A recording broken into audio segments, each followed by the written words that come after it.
যখন তোমার পাপ তোমাকে বাধা দিবে না, তোমার ভিতর থেকে একটা বাধা আসবে না যেটা পাপ, বুঝবা যে ইমান নাই তোমার মধ্যে।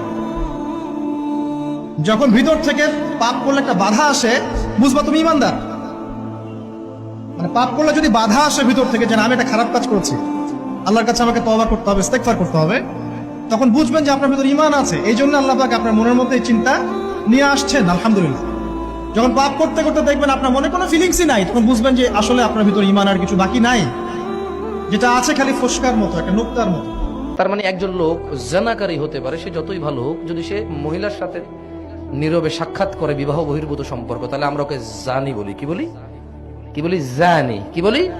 মানে জানাখোর। কি বলি?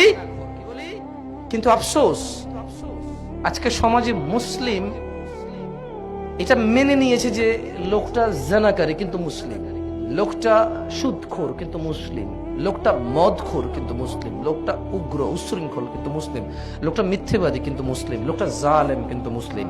আফসোস, মুসলিমরা এটা তাদের মাথা থেকে বাদ দিয়ে দিয়েছে যে ঈমানের সঙ্গে সঙ্গে শিরিক করে মুশরিকও হয় মুসলমান। এখন বলবে পোশাক যার যার অধিকার, মাইয়ারা ছোট ছোট পোশাক পরবো, তোমরা কি তোমরা সিরিয়াস হবা কেন? একটু ছোট পোশাক দেখলেই, আবার কেউ কেউ বলে আমগো জামার ফিতা দেখলেই তোমার যদি চেতনা দণ্ড দাঁড়ায় যায়, তাহলে তুমি নিজের চোখরে সামলাও, তুমি সিরিয়াস হও কেন? ভাবটা এমন, পোশাকের কোনো দোষ নাই, সব দোষ হলো পুরুষের চোখের, আর সব দোষ পুরুষের চেতনা দণ্ডের।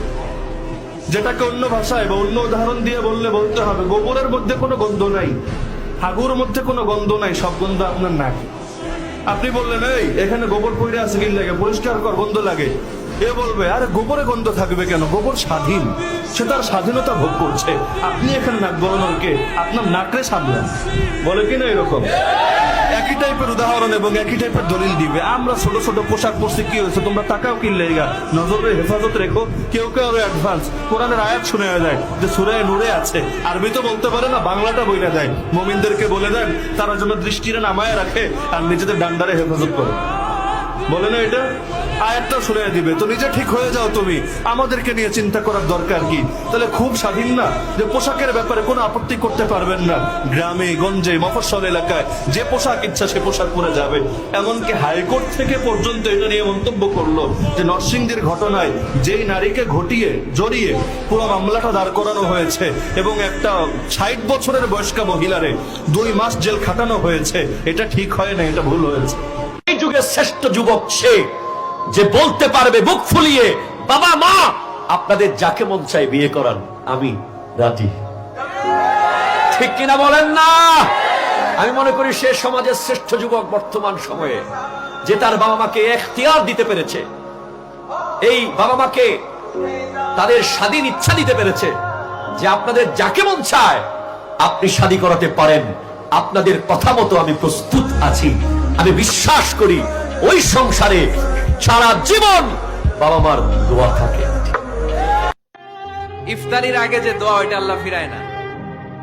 ইফতারি করার আগ মুহূর্তে আমরা যে পেঁয়াজু, আলুর চপ, বেগুনি, এগুলো খান আপনারা? রুয়াবজার শরবত খান নাকি? এই যে সাজায় রাখা হয় ডিজাইন করে, এইগুলো রেখে যখন দোয়া করেন, এই দোয়াটা আল্লাহ শুনে খুব। আল্লাহ বলে কিরে ফেরেশতারা ঘটনা কি, এত খাবার কেন? আল্লাহ রোজা রাখছে, কি চায়? আল্লাহ ক্ষমা চায়। তো খায় না যে তৃষ্ণার, তো আল্লাহ আপনার ভয়, আমারা দেখছে না, আল্লাহ আপনারা দেখে নেই, জান্নাত দেখে নেই, আমার জাহান্নাম দেখেছে আল্লাহ কিন্তু জানে, তারপরে ফেরেশতাদের মুখ থেকে বের করা হবে। সুবহানাল্লাহ পড়েন। আমার জাহান্নাম দেখেছি কিনা বলো? ফেরেশতারা বলে না, জাহান্নাম দেখে নাই। আমার জান্নাত দেখেছে কিনা বলো? জান্নাতও দেখে নাই, কিছুই দেখে নাই, আপনারও দেখে নাই। আল্লাহ এবার খুশি হয়ে যাবে, আমার খুশি